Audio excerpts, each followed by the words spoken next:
Hello everyone. Previous వీడియోస్‌లో చెప్పినట్టు multiple హైరింగ్స్‌ని తీసుకొస్తానని చెప్పాను కదా! సో దట్ ఇవాళ కూడా మల్టిపుల్ హైరింగ్స్‌ని తీసుకొనొచ్చాను. అండ్ ఇవాళ మల్టిపుల్ హైరింగ్స్ అనే కంటే ఒకటే కంపెనీ నుంచి మల్టిపుల్ డెసిగ్నేషన్స్ అని చెప్పొచ్చు.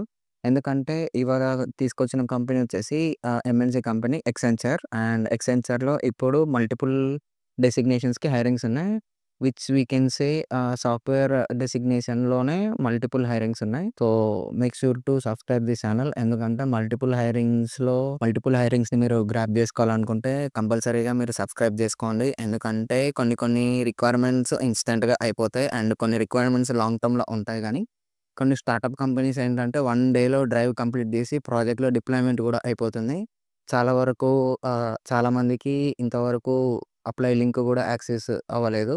అండ్ కొంతమందికి ఎక్స్‌పైర్ గూడా అయిపోయింది. అండ్ కొంతమందికి యాక్సెస్ అయింది. వాళ్ళు ఇన్‌స్టెంట్‌గా ఉన్నారు గాబట్టి వాళ్ళకి యాక్సెస్ అయింది.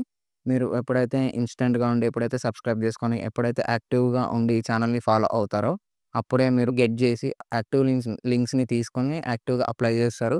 అండ్ అప్పటి వరకు మీరు హైరింగ్‌లో అనేది ఇన్వాల్వ్ అవ్వలేరు. So that make sure to subscribe this channel. ఎందుకంటే లేటెస్ట్ హైరింగ్స్ అని, లేటెస్ట్ అప్డేట్స్ అనేవి ఈ ఛానల్‌లో కంపల్సరీగా అప్‌లోడ్ అయితాయి. మనం ఎప్పుడు కూడా ఇర్రెలెవెంట్ స్కిల్స్, ఇర్రెలెవెంట్ జాబ్స్‌ని అసలు అప్‌లోడ్ చేయము. ఎందుకంటే జెన్యూన్‌గా ఉన్న రిక్వైర్మెంట్ మాత్రమే అప్‌లోడ్ చేస్తాము. సో దట్ చాలా వరకు ఛానల్స్ ఎలా అంటే జెన్యూన్‌గా హైరింగ్స్ అనేవి పెట్టరు. ఏదో రాండమ్‌గా పెట్టేస్తుంటారు. ఎక్కడ పడితే అక్కడ లింక్డ్ఇన్‌లో ఫేక్ జాబ్స్ తీసుకొచ్చి కూడా లింక్స్ ప్రొవైడ్ చేస్తారు. మనం అట్లా చేయం. ప్యూర్‌గా అనలైజ్ చేసి ఆ జాబ్ రియల్ అయితే, ఆ జాబ్‌లో డెసిగ్నేషన్‌లో కెరియర్ ఉంటే తప్ప, ఆ జాబ్‌ని మనం కన్సిడర్ చేయము. So that make sure to subscribe. ఇవాళ హైరింగ్ వచ్చేసి ఎక్సెంచర్ నుంచి. మల్టిపుల్ డెసిగ్నేషన్ హైరింగ్స్‌లో ఫస్ట్ వన్ వచ్చేసి సాఫ్ట్‌వేర్ డెవలప్‌మెంట్ ఇంజినీర్. అండ్ ఈ డెసిగ్నేషన్‌కి కంపల్సరీగా ఎంబెడెడ్ సి లాంగ్వేజ్ వచ్చుండాలి. అండ్ ఎడ్యుకేషన్ గ్యాప్స్ అస్సలు ఉండొద్దు. 15 ఇయర్స్ ఆఫ్ ఎడ్యుకేషన్ అనేది కంపల్సరీగా కంప్లీట్ అయ్యి ఉండాలి. అండ్ వన్ మోర్ థింగ్, మీకు ఆర్టిఫిషియల్ ఇంటెలిజెన్స్ మీద గానీ, అండ్ పైథాన్ మీద గానీ నాలెడ్జ్ ఉంటే, మీరు ఫ్యామిలియర్‌గా ఉండుంటే వాళ్ళకి చాలా బెటర్. ఇంటర్వ్యూ బేసిస్‌లో చాలా బెటర్. ఎందుకంటే డిప్లాయ్ అయినంక ఏ ప్రాజెక్ట్ మీద డిప్లాయ్ అయితారో రిక్రూటర్స్ గూడా తెలీదు. ఎందుకంటే ప్రాజెక్ట్ ఎప్పుడు ఏం అవుతుందో ఎవరికీ తెలీదు గాబట్టి. అండ్ మీకు కంప్లీట్‌గా ఎంబెడెడ్ మీద నాలెడ్జ్ ఉండాలి. అండ్ కోడింగ్ ఎన్హాన్స్‌మెంట్ గురించి తెలిసుండాలి. అండ్ ఎఫిషియంట్ కోడ్ రాయడం రావాలి. అండ్ ఇంప్రూవ్‌మెంట్స్ చేయడం రావాలి. అండ్ అప్డేషన్ కోడ్ గురించి రావాలి. And data analysis of each and every code పాయింట్‌ని తెలిసుండాలి. Each and every part of the కోడ్‌ని మీరు అనలైజ్ చేస్తూ ఉండాలి. దెన్ మీకు టెస్టింగ్ మీద నాలెడ్జ్ కూడా ఉండాలి లిటిల్ బిట్. ఎందుకంటే అప్లికేషన్ టెస్టింగ్ కూడా దీంట్లో ఇంక్లూడ్ చేసి పెట్టారు. ఎందుకంటే కొంచెం అప్లికేషన్ టెస్టింగ్ మీద నాలెడ్జ్ ఉంటే సరిపోతుంది. అండ్ కోడ్ డిజైన్ కూడా వచ్చుండాలి. ప్రాపర్ డిజైనింగ్ అండ్ ప్రాపర్ స్ట్రక్చర్‌ని మెయింటైన్ చేయడం కొంచెం తెలిసుంటే చాలు. ఇది like that OOPs concepts include అయ్యి ఉన్నట్టు. ఈ కోడ్ డిజైన్ అనేది completely depends on the OOPs concepts.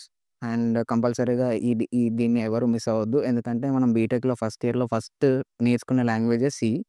So, C basics వచ్చుండి ఎంబెడెడ్ మీద కొంచెం నాలెడ్జ్ ఉన్న వాళ్ళు కంపల్సరీగా అప్లై చేయండి. అస్సలు మిస్ చేసుకోవద్దు. నెక్స్ట్ డెసిగ్నేషన్ హైరింగ్ వచ్చేసి కంప్లీట్‌లీ సేమ్ సాఫ్ట్‌వేర్ డెవలప్‌మెంట్ ఇంజినీరే. బట్ దీంట్లో ఒక కొత్త స్కిల్ యాడ్ అయింది. జపనీస్ లాంగ్వేజ్ వచ్చుండాలి. ఎందుకంటే మీరు నాకు ఉన్న నాలెడ్జ్ ప్రకారం జపానీస్ ప్రాజెక్ట్ ఏదో హ్యాండిల్ చేయబోతున్నారు. దానికోసం వీళ్ళు హైరింగ్ చేసుకుంటున్నారు. సో దట్ జపానీస్ లాంగ్వేజ్ వచ్చిన వాళ్ళైతే చాలా బెటర్. చాలా వరకు చాలామందికి ఇప్పుడున్న జనరేషన్‌కైతే జపానీస్ అర్థమవుతుంది. ఎందుకో నేను చెప్పనక్కర్లేదు. మీకు ఆల్రెడీ తెలుసు. జపానీస్ లాంగ్వేజ్ బేసిక్స్ వచ్చిన వాళ్ళు చాలామందున్నారు. వాళ్ళు అస్సలు మిస్ చేసుకోవద్దు. ఈ డెసిగ్నేషన్ దొరకడమే చాలా రేర్. సో దట్ అస్సలు మిస్ చేసుకోవద్దు. అండ్ ఇప్పుడు మీకు ఎస్‌క్యూఎల్, PL/SQL, పోస్ట్‌గ్రెస్‌QL మీద నాలెడ్జ్ ఉంటే చాలా బెటర్. ఆ నాలెడ్జ్ ఉన్న వాళ్ళైతే అస్సలు మిస్ చేసుకోవద్దు. ఇప్పుడున్న సిట్యుయేషన్‌కి జాబ్స్ రావడమే చాలా కష్టం. అంటే అందరూ లింక్స్ దొరికినాక గూడా అప్లై చేయడానికి బ్యాక్ ఫార్వర్డ్ అవుతున్నారు. లింక్స్ ఉన్నాక గూడా అప్లై చేయడానికి చాలా మందికి బద్ధకం అవుతుంది. ఎందుకంటే అప్లికేషన్ ప్రాసెస్ కంప్లీట్ చేయాలన్నా హాఫ్‌లోనే వదిలేస్తున్నారు. డ్రాఫ్ట్‌లో పెట్టి వదిలేస్తున్నారు. అప్లికేషన్ ప్రాసెస్‌ని గూడా కంప్లీట్ చేసేంత టైం ఉండట్లేదు ఎవరికీ. మీరు పేషెన్స్‌తోని ఉన్నప్పుడు మీకేదైనా దొరుకుతుంది. ఎందుకంటే అప్లికేషన్ ప్రాసెస్‌నే కంప్లీట్ చేయని వాళ్ళు ఇంటర్వ్యూ ఎలా క్లియర్ చేస్తారు చెప్పండి? సో దట్ కంపల్సరీగా అందరూ ఒక ప్యాషన్‌తోని, ఒక ప్యాషన్‌తోని ఉన్నప్పుడే మీకు జాబ్ వస్తుంది. అప్పటి వరకు మీరు ఏం చేయలేరు. ఒక పేషెన్స్‌తోని మీరు అన్ని కంపెనీస్‌ని అప్లై చేసుకుంటూ వెళ్ళినప్పుడే ఏదో ఒక కంపెనీ దాంట్లో రెస్పాండ్ అవుతుంది. Make sure to apply. అందరూ అసలు మిస్ చేయకుండా కంపల్సరీగా అప్లై చేయండి.